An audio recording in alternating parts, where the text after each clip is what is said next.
오늘 우리에게 주시는 하나님의 생명의 말씀은 예레미야 35장 1절에서 11절까지의 말씀입니다. 예레미야 35장 1절에서 11절까지의 말씀, 제가 하나님의 말씀을 받들어 봉독하겠습니다. 유다의 요시야 왕의 아들 여호와김 때에 여호와께로부터 말씀이 예레미야에게 임하여 이르시되, 너는 레갑 사람들의 집에 가서 그들에게 말하고 그들을 여호와의 집 한 방으로 데려다가 포도주를 마시게 하라 하시니라. 이에 내가 하바시냐의 손자요 예레미야의 아들인 야하사나와 그의 형제와 그의 모든 아들과 모든 레갑 사람들을 데리고 여호와의 집에 이르러 익다랴의 아들 하나님의 사람 하난의 아들들의 방에 들였는데, 그 방은 고관들 방의 곁이요 문을 지키는 살룸의 아들 마아세야의 방 위더라. 내가 레가 사람들의 후손들 앞에 포도주가 가득한 종지와 술잔을 놓고 마시라 권하매, 그들이 이르되 우리는 포도주를 마시지 아니하겠노라. 레갑의 아들 우리 선조 요나답이 우리에게 명령하여 이르기를, 너희와 너희 자손은 영원히 포도주를 마시지 말며 너희가 집도 짓지 말며 파종도 하지 말며 포도원을 소유하지도 말고 너희는 평생 동안 장막에 살아라. 그리하면 너희가 머물러 사는 땅에서 너희 생명이 길리라 하였으므로, 우리가 레갑의 아들 우리 선조 요나답이 우리에게 명령한 모든 말을 순종하여 우리와 우리 아내와 자녀가 평생 동안 포도주를 마시지 아니하며 살 집도 짓지 아니하며 포도원이나 밭이나 종자도 가지지 아니하고 장막에 살면서 우리 선조 요나답이 우리에게 명령한 대로 다 지켜 행하였노라. 그러나 바벨론의 느부갓네살 왕이 이 땅에 올라왔을 때에 우리가 말하기를, 갈다인의 군대와 수리아인의 군대를 피하여 예루살렘으로 가자 하고 우리가 예루살렘에 살았노라. 아멘. 오늘은 예레미야 35장 1절에서 11절 말씀을 가지고 하나님의 말씀을 함께 나누고자 합니다. 예레미야 35장은 크게 두 부분, 대단락으로 구성되어 있습니다. 오늘 나눈 1절부터 11절까지는 레갑 자손의 사람들의 공동체를 성경은 조명한 이후에 12절부터 22절에는 레갑 사람들과 유다 사람들이 얼마나 다른지를 대조하는 내용으로 구성되어 있습니다. 시대는 예레미야 여호와김 통치 시대되었다 성경은 기록합니다. 그리고 그 말씀의 내용은 레갑 자손 사람들의 집으로 내려가서 그들을 여호와의 집 한방, 즉 성전에 불러 모은 후에 그들을 한번 시험해 보라는 거였습니다. 도대체 레갑 자손 사람들은 어떤 사람들일까?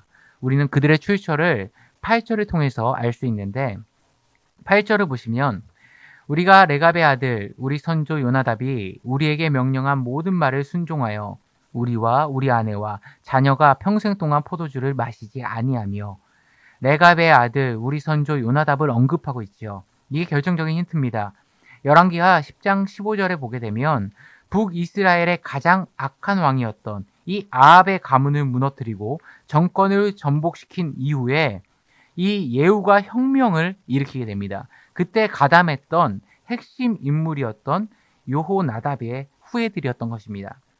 사실 이들 가문은 북이스라엘이 아수르에게 멸망하자 남유다로 피신해서 변방 근처에서 살게 됩니다. 북이스라엘에서는 예후의 정권을 일으킨 엘리트 가문이었지만 북이스라엘이 멸망한 이후에는 유다에서는 망명온 가문으로 무슨 힘이 있었겠습니까? 유다의 주변부에 머물며 살아갔습니다. 그런 유다 민족에게 있어서 주변부와 같던 이 레갑 자손들에게 있어서 지금 그들을 찾아온 이 예레미야는 상당한 권위를 가진 인물로 다가왔을 겁니다. 유다 예루살렘 제사장 출신으로 거침없이 하나님의 말씀을 담대하게 전하는 걸로 유명한 이 예레미야가 그들 앞에 딱 서 있는 겁니다. 그리고 이제 그들을 일족 앞에 도착한 예레미야는 하나님의 명에 따라 행동하기 시작하는데, 3절과 4절을 보시면 이에 내가 하바시냐의 손자요 예레미야의 아들인 야사냐와 그의 형제와 그의 모든 아들과 모든 레갑 사람들을 데리고 여호와의 집에 이르려 익다랴의 아들 하나님의 사람 하난의 아들들의 방에 들였는데, 그 방은 고관들의 방 곁이요 문을 지키는 살룸의 아들 마아세야의 방 위더라.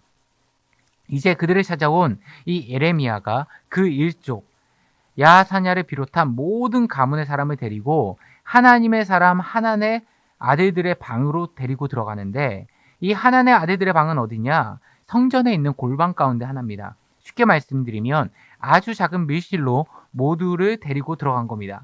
그런데 이 방이 그냥 단순한 골방이라고 생각하시면 안 되는 게, 이 위치가 4절 후반부에 나오죠.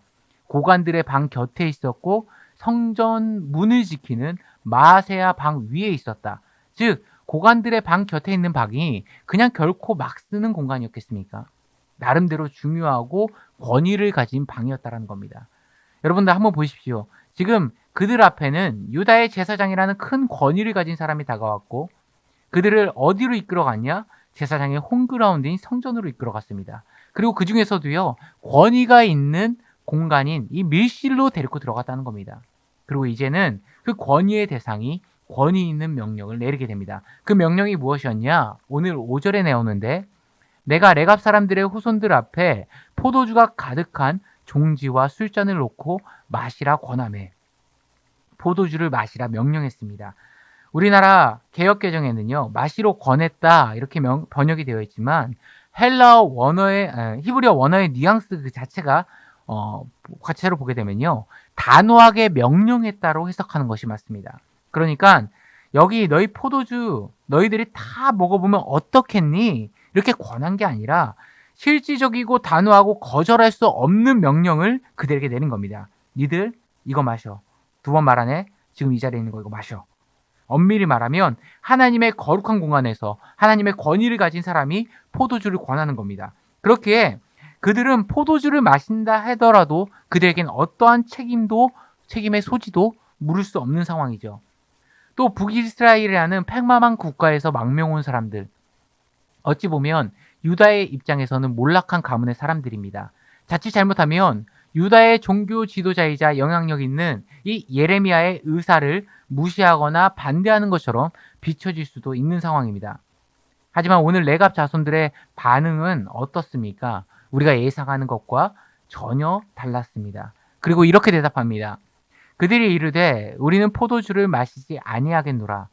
레갑의 아들 우리 선조 요나답이 우리에게 명령하여 이르기를 너희와 너희 자손은 영원히 포도주를 마시지 말며 너희가 집도 짓지 말며 파종하지도 말며 포도원을 소유하지도 말고 너희는 평생 동안 장막에 살아라.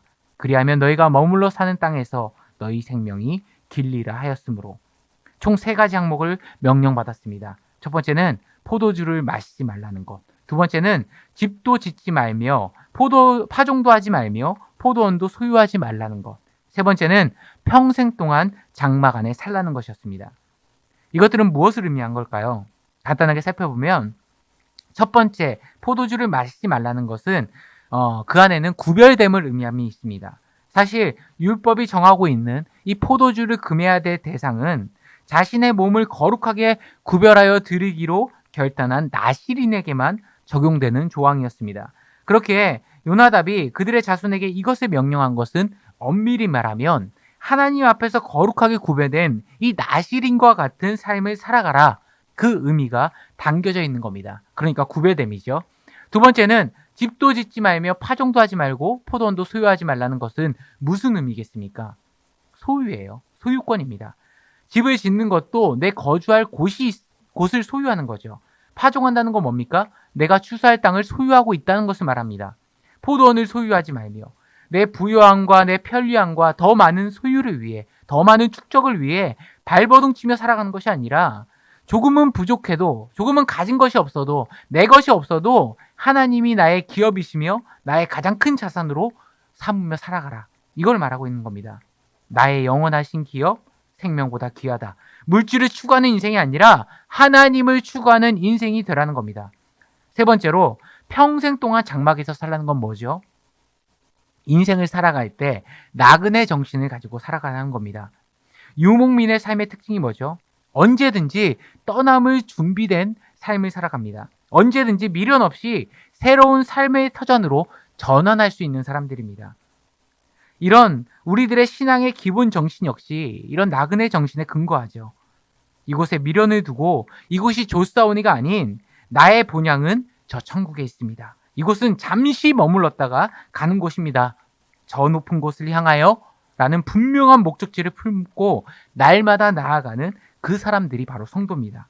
이런 나그네 정신을 그들의 후손들에게 요나답은 요구한 겁니다. 사실 오늘 레갑 사람들의 조상인 이 요나답은 언제적 사람이죠? 예후의 혁명의 핵심 인물로 주전 840년경 살았던 인물입니다. 반면에 오늘 등장한 레갑 사람들이 살았던 시대는요, 유다왕 여호야김의 시대입니다. 주전 600년쯤 되는 시기입니다. 최소 250년에서 200년 이상 조상의 유언이 흐른 시기, 지난 시기입니다. 10년만 지내도 감산이 변하고 모든 삶의 패턴과 라이프 스타일이 변하는 이 세월인데요. 레갑 자손 사람들은요, 자신의 조상이 남긴 그 믿음의 유산이나 원칙을 수백 년의 시간이 흘렀음에도 불구하고 그들은 철저하게 지켰을 뿐만 아니라 그 권위의 복종이 요구되는 상황 속에서도 그들의 믿음의 기준을 지켜나갔습니다. 저는 우리 영은의 성도님들의 가정에도 이런 믿음의 기준과 전통이 세워지는 가정이 되길 원합니다. 그러려면 세 가지 모습이 필요하겠죠. 이 새벽상 짧게 한 가지만 말씀드리면 믿음의 기준과 전통을 세우는 시작점이 필요합니다. 우리의 가정만에 믿음의 룰을 고민하고 선정하시고 또한 우리 자녀들이 그들의 인생 가운데 삶의 원칙으로 흡수할 수 있도록 시간의 훈련이 확보되어져야 합니다.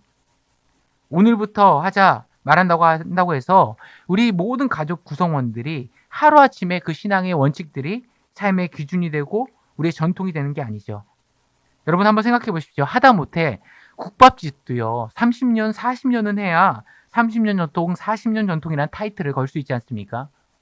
이 전통이 세워질 시간, 우리 부모의 세대들이 확보해 줘야 된다는 것입니다. 그러려면요. 하루라도 빨리 세워나가야 되겠죠. 오늘 말씀을 정리하도록 하겠습니다. 레갑은 모세의 장인 호밥의 후예들입니다. 어찌 보면 유다 입장에서는 몰락해버린 북이스라엘 출신의 가문들입니다. 하지만 이들 가문에는 하나님의 선지자 에레미야에게 꼭 보여주고 싶은 아름다운 믿음의 전통이 있었고 하나님은 그것을 자랑스레 보여주셨습니다. 그 신앙의 유산을 200년이 넘도록 잘 유지해온 신앙의 명가가 그들 가운데 세워져 있었습니다. 사랑하는 성도님들 가정에는 어떤 믿음의 원칙, 어떤 신앙의 전통과 유산이 있으십니까? 이 하루를 살아갈 때 우리 가정만의 믿음의 전통을 세워나가심으로 레갑 자손 사람들과 같이 하나님이 인정하시는 아름다운 믿음의 명가, 신앙의 명가를 세워나가시는 귀한 성도님들의 가정 되시길 간절히 축원합니다. 함께 기도하시겠습니다. 사랑이 많으신 하나님 아버지, 우리 가정이 세상의 물질과 풍요로움을 소유함이 목적이 되는 가정이 아니라 하나님 보시기에 아름다운 믿음의 유산을 소유하는 가정이 되길 원합니다. 먼저 부모된 우리에게 하나님의 지혜를 부어주셔서 우리 가정만이 하나님이 기뻐하시는 아름다운 신앙의 전통을 세워나갈 수 있는 힘과 지혜를 우리 가운데 허락하여 주옵소서. 또한 간절히 바라옵기는 이런 믿음의 기준을 세워나갈 때 우리의 모든 가족 구성원이 마음을 합하게 하시고 하나 되게 하셔서 대대손손 아버지가 기뻐하시는 믿음의 유산을 전수해 나가는 우리의 가정이 되게 하여 주옵소서. 우리 교회를 기억하여 주시고 이 코로나19 상황 가운데 어려움을 겪는 모든 이 나라 이민족 주님께서 기억하여 주셔서 다시금 온전히 회복될 수 있도록 주님 함께하여 주옵소서. 이 모든 말씀 우리 주 예수 그리스도의 이름으로 기도드리옵나이다. 아멘.